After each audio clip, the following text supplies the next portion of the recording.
नमस्कार दोस्तों।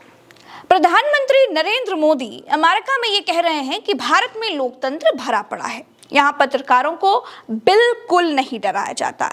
यहाँ धर्म और जाति के आधार पर कोई भेदभाव नहीं होता। प्रधानमंत्री नरेंद्र मोदी ये बात अमेरिका में कह रहे हैं। ठीक है, देश के प्रधानमंत्री का सम्मान होना चाहिए। हमारे देश के प्रधानमंत्री का सम्मान देश की हर एक जनता का सम्मान है, हमारा अपना सम्मान है।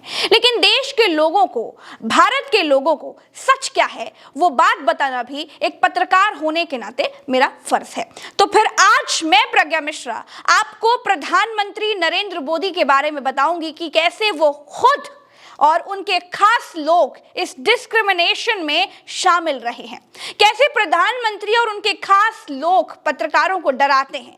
आज आपको जानना चाहिए कि जिस लोकतंत्र के बारे में प्रधानमंत्री नरेंद्र मोदी अमेरिका में खड़े होकर रटा रटाया टेलीप्रॉम्प्टर पर लिखा हुआ अपना बयान दे रहे हैं, उसे ओढ़ा जाए या बिछाया जाए या अचार डाला जाए, कोई नहीं जानता। हमारे लोकतंत्र में जाति से लेकर धर्म तक भेदभाव भरा पड़ा है। जाति धर्म तो बहुत बड़ी बात हो गई, यहाँ पत्रकारों तक में बंटवारा है। हाल ये हो गया है कि स्वतंत्र मीडिया का धड़ा अलग हो गया है और मेन स्ट्रीम मीडिया को गोदी मीडिया कहे जाने लगा है। क्यों? क्योंकि जिन पत्रकारों ने गुलामी स्वीकार की वो बने गोदी मीडिया, और जो सच बोलने के लिए हर कीमत चुकाने के लिए तैयार रहे वो बने डिजिटल मीडिया। दोस्तों, आज मैं प्रज्ञा मिश्रा आपको बताऊंगी कि भारतीय लोकतंत्र में डिस्क्रिमिनेशन किसे कहते हैं। छोटे लोगों और छोटे नेताओं की अगर बातें बताने लगूंगी ना तो 2-4 दिन तक मुझे सिर्फ स्पीच ही देने पड़ेगी। इसीलिए मैं भारत के प्रधानमंत्री और उनके करीबी गृह मंत्री और इनकी पार्टी के सांसदों के ही कुछ उदाहरण दूंगी, जिससे आपको ये समझ में आएगा कि भारत के लोकतंत्र में कैसे पत्रकारों को डराया जाता है, कैसे धार्मिक आधार पर डिस्क्रिमिनेट यानी भेदभाव किया जाता है। चलिए शुरू करते हैं। CAA NRC के प्रदर्शन का दौर था। प्रधानमंत्री मोदी ने खुद कहा कि जो आग लगा रहे हैं उनके कपड़ों से ही पता चल जाता है कि वो कौन है। अब प्रधानमंत्री से कोई पूछे कि दंगाइयों का भारत में कोई ड्रेस कोड है क्या? आग लगाने वालों को अलग से कोई वर्दी अलॉट की गई है क्या? प्रधानमंत्री दंगाइयों को अगर कपड़ों से पहचान लेते हैं, अगर उनके भीतर ये कला है, तो फिर पुलिस, जज, कोर्ट, कचहरी सब खत्म कर देना चाहिए और मोदी जी की इस कला का प्रयोग करना चाहिए। लेकिन नहीं, मोदी जी का इशारा मुसलमानों की तरफ था। ये क्या था? ये धार्मिक आधार पर भेदभाव करना था, क्योंकि अब तक भारत में दंगाइयों का तो कोई ड्रेस कोड घोषित नहीं किया गया है। लेकिन चलिए ये बात छोड़ दीजिए, टॉप नेताओं की ही बात करूंगी। अमित शाह जी देश के गृह मंत्री हैं। देश के गृह मंत्री हैं तो सबके गृह मंत्री हुए, है ना। कर्नाटक में चुनाव चल रहा था। कर्नाटक के चुनाव में देश के गृह मंत्री हिंदू वोटों को अपनी तरफ करने के लिए ये कह करके आते हैं कि अगर हम चुनाव जीते तो फिर मुस्लिमों का गैर संवैधानिक आरक्षण खत्म कर देंगे। क्यों भाई? गृह मंत्री जी, आपकी सरकार को कर्नाटक की जनता आपके काम और आपके विकास के आधार पर चुनती, या फिर आप धर्म के आधार पर मुसलमानों को आरक्षण खत्म कर देते इसलिए चुनती? आपका मोटिव क्या है? कर्नाटक में मुस्लिमों को जो भी आरक्षण मिला होगा वो किसी ना किसी नियम के तहत मिला होगा। मोदी जी अमेरिका में कह रहे हैं कि हमारा देश पूर्वजों के बनाए संविधान से चलता है, तो फिर मुस्लिमों का आरक्षण खत्म करने का आपका जुमला हिंदुओं को उकसाकर वोट लेने का तरीका मात्र था क्या? जबकि कर्नाटक में आपकी ही सरकार थी, कर्नाटक में आपकी ही सरकार में भी आरक्षण मिला हुआ था। ये डिस्क्रिमिनेशन यानी भेदभाव है या नहीं? आदरणीय प्रधानमंत्री नरेंद्र मोदी जी, मैं आपसे पूछ रही हूं, समय मिले तो इसका जवाब जरूर सोचिएगा।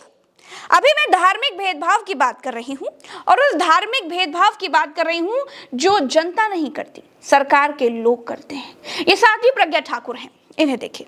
हिंदुओं, अपने घरों में चाकू, छुरा सब तेज करो, पता नहीं कब लव जिहादियों को जवाब देना पड़ जाए। लव जिहादी भारत में उन मुसलमानों को कहते हैं जो हिंदू लड़कियों से शादी करते हैं या प्रेम करते हैं। अरे आप दूसरे धर्म में शादियों को बंद कर दीजिए, कानून बना दीजिए। चाकू, तीर, तलवार, भारी करची, बंदूक रखने को क्यों कह रहे हैं? दोस्तों, कह इसलिए रहे हैं क्योंकि इससे हिंदू और मुसलमानों के बीच दूरी पैदा होगी, एक खाई पैदा होगी, और इसी विभाजन में मोदी जी की सरकार बनी। इसी विभाजन से वोट मिलते हैं। अगर भारत में धार्मिक भेदभाव नहीं है तो क्या मोदी जी, आपने कभी साध्वी प्रज्ञा ठाकुर से ये पूछा कि आखिर वो ऐसा क्यों कहती हैं? आपके ही सांसद हैं, लेकिन आपने नहीं पूछा। क्यों नहीं पूछा? ये दुनिया जानती है। धार्मिक भेदभाव का बहुत नया उदाहरण देती हूँ। एक पत्रकार हैं, उनका नाम है मोहम्मद जुबैर। उनको एक फिल्म के सीन का फोटो ट्वीट करने पर गिरफ्तार कर लिया गया, जिसमें हनीमून या हनुमान जैसा कुछ लिखा हुआ था। अगर आप मोहम्मद जुबैर को गिरफ्तार कर सकते हैं ये कहते हुए कि उनके ट्वीट से लोगों की भावनाएं भड़क गई, तो फिर आदि पुरुष बनाने वाले पूरे प्रोडक्शन हाउस को गिरफ्तार कर देना चाहिए। लेकिन आपने और सरकार ने ऐसा कुछ भी नहीं किया, क्योंकि फिल्म बनाने वाले हिंदू थे, डायलॉग लिखने वाला आपके साथ फोटो खिंचवाता था। आप पत्रकारों की बात करते हैं ना कि पत्रकारों को डराया नहीं जाता, धमकाया नहीं जाता। नरेंद्र मोदी जी, आपने खुद टीवी 9 के मालिक को कहा था आपने ऐसे लोगों को रखा है जिनके ब्लड में मुझे गाली देना है। बताइए, प्रधानमंत्री मोदी खुद 2 पत्रकारों की शिकायत उनके चैनल के मालिक से कर रहे हैं, और चैनल का मालिक प्रधानमंत्री से मिली शिकायत के बाद क्या उन 2 पत्रकारों को अपने चैनल में रखेगा? ये आपको सोचना है। यानी प्रधानमंत्री सवाल पूछने वाली मीडिया को बिल्कुल पसंद नहीं करते और प्रेस की आजादी पर भाषण देते हैं। दूसरा उदाहरण देती हूं, प्रधानमंत्री जी की करीबी मंत्री हैं स्मृति ईरानी जी। वो भी प्रधानमंत्री के पैटर्न पर चलते हुए पत्रकारों को डराने के लिए कहती हैं तुम्हारी शिकायत तुम्हारे मालिक से कर दूंगी। ऐसे दर्जनों उदाहरण हैं जब खुद सरकार ने और सरकारी अधिकारियों ने पत्रकारों का उत्पीड़न किया है। देश के भीतर इसके लिए बहुत आवाजें उठाई गई, लेकिन सरकार अपने अहंकार में है और इसीलिए विदेशी धरती पर मोदी जी के बजते हुए डंके के बीच सवाल पूछने लगी है और मोदी जी को टेलीप्रॉम्प्टर पर देखकर रटा रटाया बयान देना पड़ता है। दोस्तों, इस वीडियो में इतना ही। चलते हैं। राम राम, दुआ सलाम, जय हिंद। चैनल को सब्सक्राइब जरूर कीजिएगा। सच कड़वा जरूर होता है, लेकिन सच बेहद जरूरी होता है। जय हिंद।